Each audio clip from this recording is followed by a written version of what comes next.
Hello friends, welcome to ignite academy. So आज 1 September 2025 नवीन महिना सुरू झालेला आहे आणि या महिन्यामध्ये द हिंदू न्यूजपेपर मध्ये काय काय गोष्टी आलेल्या आहेत ते आपल्याला इथून पुढे डिस्कस करायचं आहे। पण आज पहिली तारीख आणि त्यामध्ये आजच्या पेपर मधून अशा कोणत्या बातम्या आहेत ज्या तुम्हाला एमपीएससी च्या डिस्क्रिप्टिव्ह पेपर साठी स्पेशली फॉर आन्सर रायटिंग तुम्हाला खूप जास्त कामात येऊ शकतात आणि यूपीएससीचा अटेम्प्ट तुम्ही देणार असाल तर त्यासाठीही कामात येऊ शकतात, याची चर्चा आपल्याला या आजच्या सेशन मध्ये करायची आहे। सो आजचा द हिंदू न्यूजपेपर आपण टार्गेट करतोय, द हिंदू न्यूजपेपर, आणि या पेपर मधल्या या ज्या बातम्या मी तुम्हाला लिस्ट डाऊन करून देणार आहे त्या बातम्या तुम्हाला नक्की बघून ठेवायच्या आहेत। ठीक आहे। सो 1 सप्टेंबर 2025 आजची तारीख आणि त्यामध्ये आपला जो पहिला एक जो न्यूज बीट आहे पहिली द हिंदू न्यूजपेपर मध्ये पहिल्याच पानावरती ती आहे इंडिया चायना यांच्या रिलेटेड आहे। प्रधानमंत्र्यांचा अजून एक statement on the occasion of SCO summit आणि मग त्यामध्ये बऱ्याचशा गोष्टी आता येत आहेत। तो इंडिया चायना वेगळा आता बरंचसं मटेरियल आपल्याला इंडिया चायना बद्दलचं येत्या 2-3 दिवसामध्ये मिळू शकते। So India China commit to fair border solution असं भारताचे पंतप्रधान म्हणलेले आहेत। इव्हन टेररिझम साठी पण दोघांनी सोबत काम केलं पाहिजे in order to counter the terrorism, ते पण बोललं गेलेलं आहे। So GS paper two IR मध्ये आपल्याला या बातमीला काउंट करता येऊ शकेल। ठीक आहे। त्यानंतर पहिल्या पानावरती अजून एक बातमी आलेली आहे। आता टॅरिफ जे आहेत अमेरिकन टॅरिफ, त्यामुळे जे जे सेक्टर हिट होत आहेत त्यांच्यासाठी गव्हर्नमेंट काही इनिशिएटिव्ह घेत आहे आणि त्याबद्दलची बातमी आहे किंवा government to offer immediate liquidity compliance relief to exporters hit by tariff. एक मागच्या आठवड्यामध्ये बातमी आली होती, पूर्ण डिटेल मध्ये आलं होतं की कोणते कोणते सेक्टर आहेत जे टॅरिफ मुळे इम्पॅक्टेड आहेत, राईट। सो तो एक भाग झाला आणि मग त्याला पुढे एक्सटेंड केला आपण किंवा त्या सेक्टर्सला इथे काय केलं जातंय तर काही रिलीफ दिलं जातंय, म्हणजे लिक्विडिटी असेल, कॉम्प्लायन्स रिलीफ असेल, या गोष्टी तिथे केल्या जात आहेत। आणि हे जीएस पेपर 3 इंडियन इकॉनॉमी मध्ये आपण याला बघू शकतो की how government try to basically protect the local sectors, right. त्यानंतर पहिल्या पानावरती अजून एक बातमी आहे। IMD चे जे चीफ आहेत इंडियन मेट्रोलॉजिकल डिपार्टमेंट, त्यांनी हे तिथे सांगितलेलं आहे किंवा मिनी क्लाउड बर्स्ट जे आहेत these are on the rise. मग ते क्लाउड बर्स्ट जे आहे हे कसं डिफाईन केलं जाते, मिनी क्लाउड बर्स्ट म्हणजे काय आहे आणि मग यामध्ये वाढ होतीये तर त्यामागचे कारण काय आहेत, हा सगळा भाग जो आहे तो अॅनालाइज होणं गरजेचं आहे। IMD चे चीफ जे आहेत ते स्वतः जर हे म्हणतात तर हा जो भाग आहे हा आपल्याला खूप जास्त महत्त्वाचा तिथे होणार आहे। ठीक आहे। So GS paper 3 disaster management मध्ये आपल्याला ह्याला बघता येऊ शकेल। त्यानंतर हे झाले पहिल्या पानावरच्या बातम्या। पान नंबर 2 वरती आलो आपण तर उत्तर प्रदेश मध्ये तिकडचे जे चीफ मिनिस्टर आहेत त्यांनी म्हणलेलं आहे किंवा UP to set up welfare board for nomadic tribes, म्हणजे तिथले जे नोमॅडिक ट्राइब्स आहेत त्यांच्यासाठी एक वेलफेअर बोर्ड ज्याच्या थ्रू वेगवेगळे वेलफेअर मेजर्स चालवले जातील। सो हे उत्तर प्रदेश करणार आहे आणि तिथले चीफ मिनिस्टर जे आहेत त्यांनी हे सांगितलं। मग जीएस पेपर 2 जो आहे, नॉट 3, इथे जीएस पेपर 2 जो आहे त्यामध्ये welfare scheme for vulnerable section नावाचा सिलेबस टॉपिक आहे, तिथे आपल्याला ह्या बातमीला काउंट करता येऊ शकेल। ठीक आहे। त्यानंतर पान नंबर 2 वरती अजून एक बातमी आलेली आहे। पोम्पुहार पोर्ट, हे तुम्ही हिस्ट्रीमध्ये वाचलेलं असेल, पुहार पोर्ट म्हणतात किंवा पोम्पुहार पोर्ट म्हणतात चोला काळामधलं। तर मग हे जे पोम्पुहार पोर्ट आहे इथे आता डीप सी एक्सप्लोरेशन केलं जाणार आहे नियर बाय दी पोम्पुहार पोर्ट, तिथे जो पूर्ण समुद्र आहे। आणि हे कशासाठी तर इन ऑर्डर टू अंडरस्टँड की त्या काळामध्ये कशा पद्धतीने तिथे डेव्हलपमेंट होत होत्या। ठीक आहे। सो ओव्हरऑल जर आपण बघितलं एन्शंट अँड मेडिवल टाइम्स मध्ये इंडियन कल्चरला जोडून आपल्याला या गोष्टीला बघता येऊ शकेल, deep sea exploration in Poompuhar port. मग त्यामुळे असे कोणते कोणते पोर्ट्स आहेत महत्त्वाचे ते तयारी करून ठेवणंही गरजेचं आहे, because these type of questions are regularly asked in exam, right. So त्यामुळे इंडियन कल्चरचा अँगल घेऊन आपण त्याला वाचू शकतो, प्रिलिम्स साठी ओव्हरऑल पण आपल्याला हे मदत करू शकते। ठीक आहे। सो तो एक भाग झाला।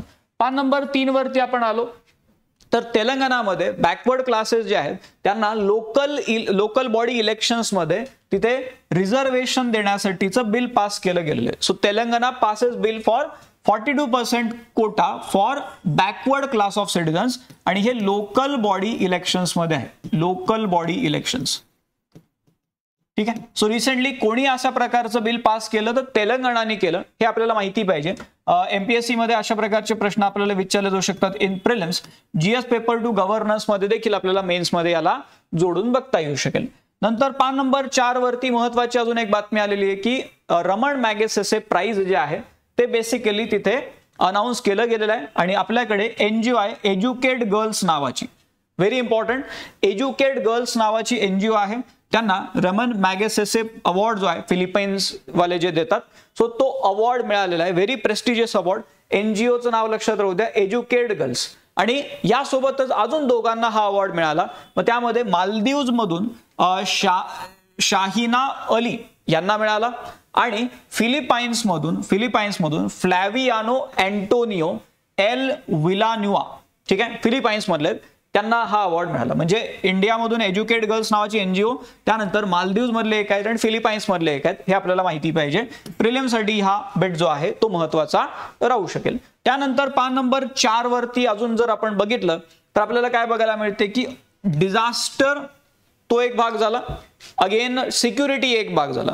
मग सिक्युरिटीच्या अँगलने जर आपण बघितलं तर इंडियन आर्मी जे आहे हे कॉम्बॅट रेडीनेस चेक करते, ठीक आहे, त्यासाठी एक्सरसाइजेस केल्या जातात. सो अरुणाचल प्रदेशमध्ये Indian army is testing combat readiness आणि मग त्यासाठी इंडियन आर्मीद्वारे एक एक्सरसाइज घेतली जाते. हे प्रिलिम्स मध्ये विचारलं जाऊ शकते, युद्ध कौशल 3.0, ठीक आहे. मग हे कोणत्या देशासोबत आहे का नाही, आपलंच आहे. इंडियन आर्मी युद्ध कौशल 3.0 ही एक्सरसाइज करते to basically check the combat readiness. हे कुठे केलं गेलेलं आहे, अरुणाचल प्रदेशमध्ये रिसेंटली केलं गेलं. प्रिलिम्ससाठी हा जो पार्ट आहे तो महत्वाचा राहू शकतो. त्यानंतर पान नंबर 6 वरती या, पुढचं जे पान आहे त्यावरती पुन्हा अजून एक रिसेंटली ज्या ठिकाणी वेगवेगळ्या प्रकारचे फ्लॅश फ्लड झाले, रेन जो आहे त्यामुळे हेवी फ्लडिंग जिथे झालेलं आहे, सो त्या भागामध्ये बेसिकली किती डॅमेज झालेला आहे हे ॲसेस करण्यासाठी होम मिनिस्टर जे आहेत यांनी एक टीम बनवलेली आहे, ठीक आहे. सो त्याबद्दलची बातमी आहे. डिझास्टर मॅनेजमेंटमध्ये आपल्याला या प्रकारच्या बातम्या काउंट करता येऊ शकतात. Home ministry forms teams to assess damage caused by rain floods in several states, ठीक आहे. जे नॉर्थ मध्ये स्पेसिफिकली हिमालयन एरियामध्ये जिथे फ्लड झालेले आहेत त्या भागामध्ये तिथे डिझास्टर मॅनेजमेंटच्या अँगलने आपल्याला ही बातमी बघता येऊ शकेल. पान नंबर 7 वरती या. पान नंबर 7 काय म्हणते, data shows sea is rising faster around Maldives Lakshadweep than believed. म्हणजे जेवढा आपल्याला वाटलेला आहे त्यापेक्षा जास्त वेगाने सी लेवल राईज होती आहे इन मालदीव्स अँड लक्षद्वीप.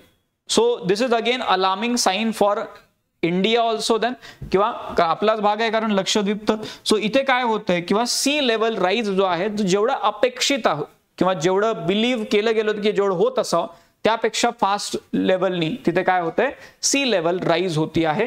आणि हे आपल्याला जीएस पेपर 3 एन्व्हायरमेंट कन्झर्वेशन मध्ये बघता येऊ शकेल. डिटेलमध्ये माहिती दिलेली, व्यवस्थितपणे हे वाचून ठेवणं गरजेचं राहणार आहे, ठीक आहे.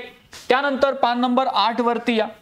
पान नंबर 8 एडिटोरियल पेज आहे. इंडियन इकॉनॉमी रिलेटेड मिनिस्टर आहेत, petroleum and natural gas minister, त्यांनीच हे एडिटोरियल इथे लिहिलेलं आहे. India's economic churn the nectar of growth. Overall Indian economy बद्दल डिस्कस करतायत, काय काय ऑपॉर्च्युनिटीज आहेत, काय काय इश्यूज राहू शकतात, सो त्याबद्दल चर्चा होतीये. सो जीएस पेपर 3 इंडियन इकॉनॉमीसाठी ते आर्टिकल आपल्याला वाचून ठेवणं गरजेचं आहे.